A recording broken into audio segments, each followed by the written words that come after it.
Well, hello, my studio teacher friends. Welcome to the Beyond Measure podcast, hosted by me, Christina Whitlock, your self appointed anytime piano teacher friend. Today's episode is one that has been percolating in my brain for quite some time, so I am excited to finally say these words out loud to you.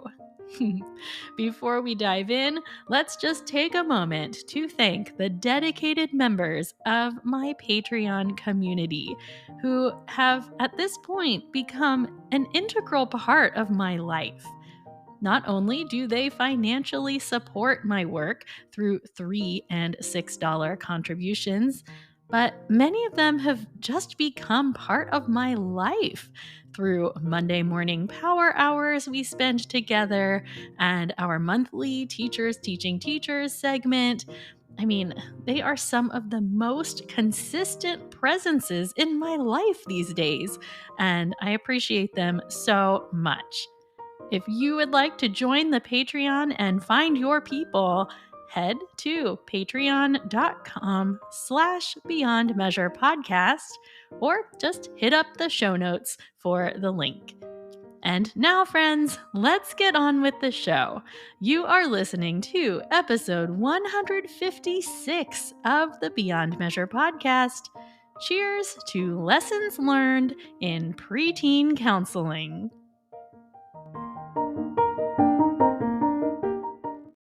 So, I've come to realize that I have kind of a strange knack for taking pretty much any life experience and finding a correlating application to teaching piano.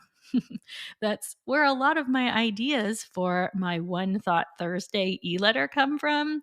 But today, I'm sharing here in the podcast. Now, you may know, because I'm not exactly shy about it, that my family is sort of riddled with anxiety issues. You know the story. Anxiety prone girl meets anxiety prone boy, and the two proceed to make perfect storms of anxious genetic code. So, when our oldest daughter was struggling, of course, we did not hesitate to begin scheduling appointments with a trusted counselor. Now, in full disclosure here, I did receive my daughter's permission to talk about this on the show. That's important. Anyway, I have been present with her through all of her counseling sessions at her insistence, and I picked up several things that I think studio teacher world would benefit from. So, I'm sharing 3 of those ideas with you today. First up, let's call this one the power of writing ahead. I will maintain her privacy by not discussing the specific situation that brought this up, but I'm going to give you a common studio teacher application. The power of writing ahead essentially means that you are going to proactively write responses to situations that you can foresee coming up the pipeline before you have the emotional involvement that makes crafting the response more difficult. So, here's a common for instance. I've consulted with many teachers over the years to help them increase their tuition rates, establish no makeup policies, as well as navigate things like studio downsizing. In all 3 of those cases, increasing tuition, eliminating makeup lessons, and downsizing, we know fully well that we will be met with questions from our studio families, right? It's inevitable. As we all know, the strong emotional tie in that we all have with our work and our people make these kinds of transitions incredibly difficult. So, what can we do to ease some of the burden? Well, we can write ahead, meaning we can craft our studio communications ahead of time. Friends, if you are considering a tuition increase for next fall, and you should be considering a tuition increase for next fall, you need to do yourself a huge favor and write that email now. Write that policy now. Writing these things before we are met with all the panicky feelings that tend to come along for the ride is such a gift to your future self. Sure, when you go to actually press send on that email later this spring, you may revise it a few more times. You probably will. But at least the bulk of the work is done for you before all of those emotions of vulnerability and all that come with it have hit you.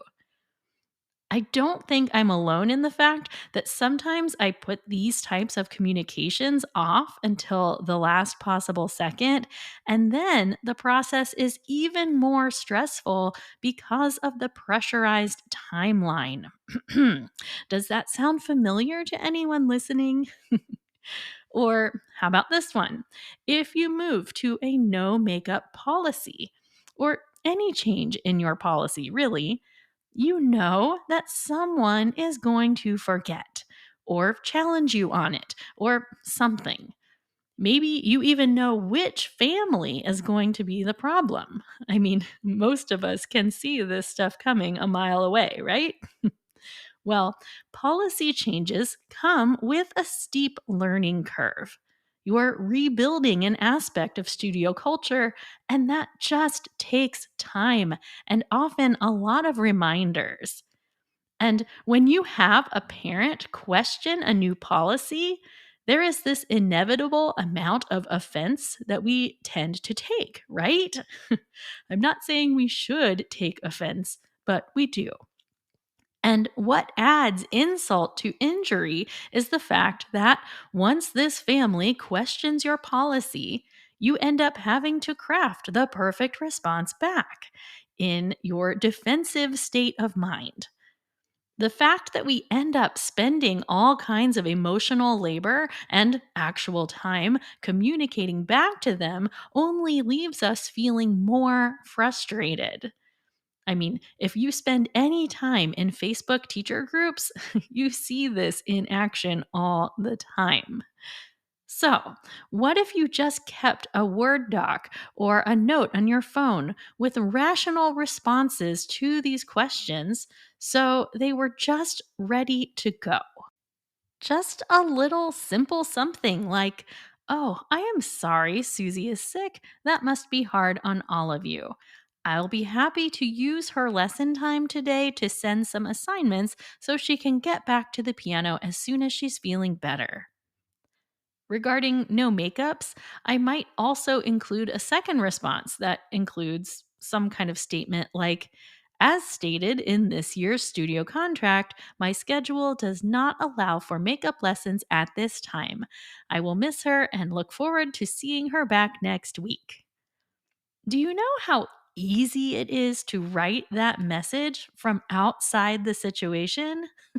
Friends, it is so much easier that way. But when I'm in the middle of my actual real life and I get interrupted with a text that says, "Susie needs a makeup lesson this week," that feels so much harder. Please, my friends, take 30 minutes this week and craft some responses for the studio questions that irritate you the most. It takes so much struggle out of the situation. All right. So that was counseling takeaway number one, writing ahead. Takeaway number two is somewhat related, and I'm going to call it draw your line.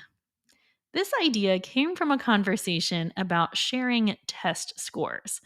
So, my daughter is in a high ability academic program with lots of bright kids, herself included. And as you know, competition amongst peers can get pretty intense. My girl was always stressed by the way that everyone would want to compare their test scores. She's an empath like her mother and recognizes that there is no winning in this situation because you're either the kid who makes someone else feel bad because you got the higher score, or you're the kid who feels bad because you got the lower score. Like, there's no good place to be in that situation. So, we were talking about this one day, and her counselor gave her the permission just to simply take the stance of, I don't talk about my scores. She told her that it's perfectly okay to draw that line. It took away any kind of emotional baggage, any of that stress over how your response was going to make anyone feel. Just to simply know that anytime someone asks about a test score, she can just say, I don't talk about my scores. That can be so freeing. It's kind of like how you'll hear people say that no is a complete sentence, right? Like, we think we owe people explanations for the way that we feel, and sometimes they can help. But if you know that there is something that sends you into a spiral of negativity, it's okay to draw your line. Have a predetermined response and stick to it. Like, practice saying it. For a lot of you listening, it's like talking about your tuition rates. You don't have to present your rates from a defensive point of view, my friend. You don't have to get all fidgety and mumble some kind of apology for what you charge. You can simply say, I charge a flat monthly rate of $9,000. For the record, if you charge a flat monthly rate of $9,000, will you please contact me? Because I'd like to talk. Thank you. For me, this comes into play with numbers related to the podcast. Like, I am so proud of this show and the way that it's grown and the support of the listeners behind it. I always say it's been one of the best surprises of my life. And I know it helps the teaching community. I hear you. But when it comes to sharing stats with other podcasters and content creators, it just drains me. Like, either my show is doing better than their show and it makes me feel bad, or their show is blowing mine out of the water and it makes me feel bad. It is a no win situation. So I've adopted the same stance. I don't talk about my podcast numbers. Sure, there are exceptions. I am in a mastermind with some brilliant creators and we talk numbers, but that's kind of what we're there to do. Otherwise, I am just not interested.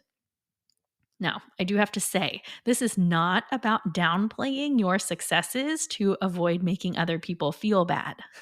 I am talking about things that you know fully well make you feel insecure or some other type of way that you would like to avoid.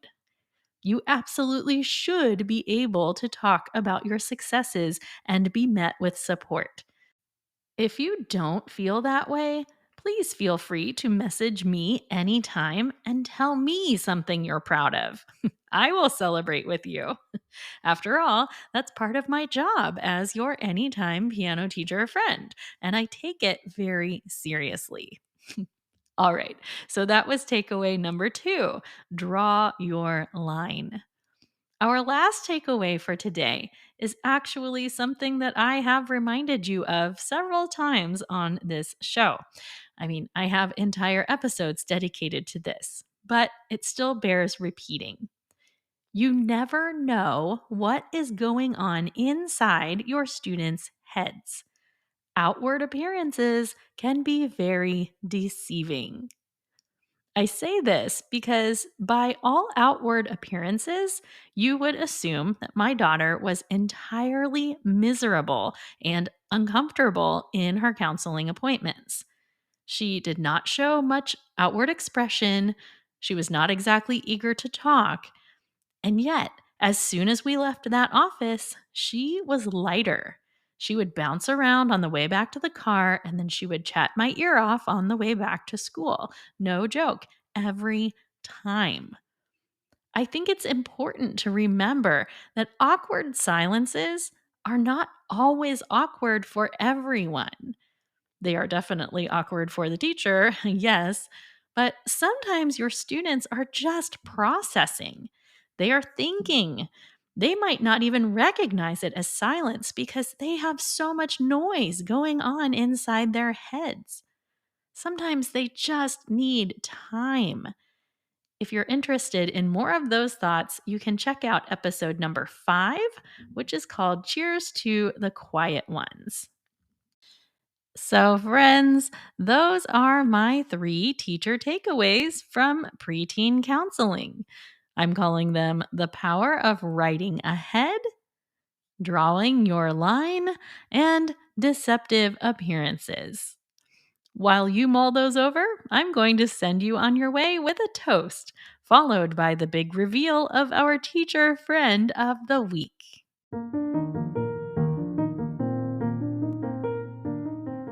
Teacher friends from all around the world, today I am raising my glass in honor of all the skill sets we develop in our career that are outside the scope of actual teaching. Because we are in the relationship business, it's important that we learn social cues and how to deal with our own reactive tendencies.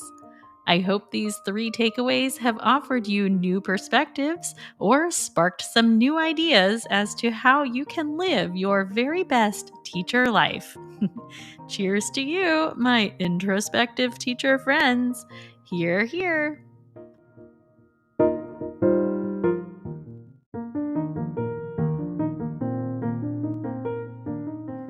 All right, it is time for our teacher friend of the week. This week's TFOTW is Nefeli Adamides. Nefeli's Instagram handle is at neurodivergent.piano.teacher, and she recently shared this strategy related to taking walks that I just loved. I think we're all aware of the psychological and physiological benefits of taking walks, right? The combination of being outdoors, plus physical movement, plus time to let your mind wander freely is so good for us. Incidentally, have you ever read about Clara Schumann's childhood? That girl's dad pretty much made her days consist of 2 things: playing the piano and taking walks. Her daily schedule pretty much consisted of multiple sessions of practicing and then taking walks, and playing more piano and taking more walks. It's fascinating.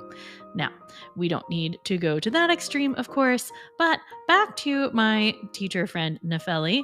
She confessed on Instagram that she struggles to take walks just for the sake of taking walks.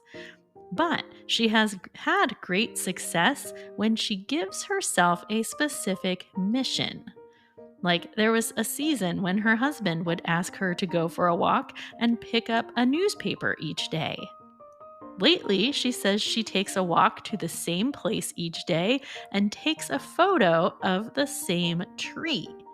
There's something about the task of needing to take her daily picture of the tree that gets her to lace up those sneakers and get moving.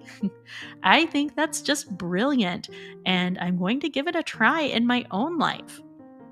I also think this idea of building a purpose, like not even a reward, but just a purpose into tasks that we sometimes avoid, could have many applications aside from taking walks. So think on that with me this week, will you? And Nefeli, congratulations on being Teacher Friend of the Week.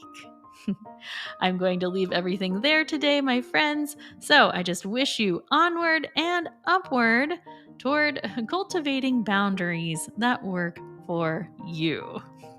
Until next week.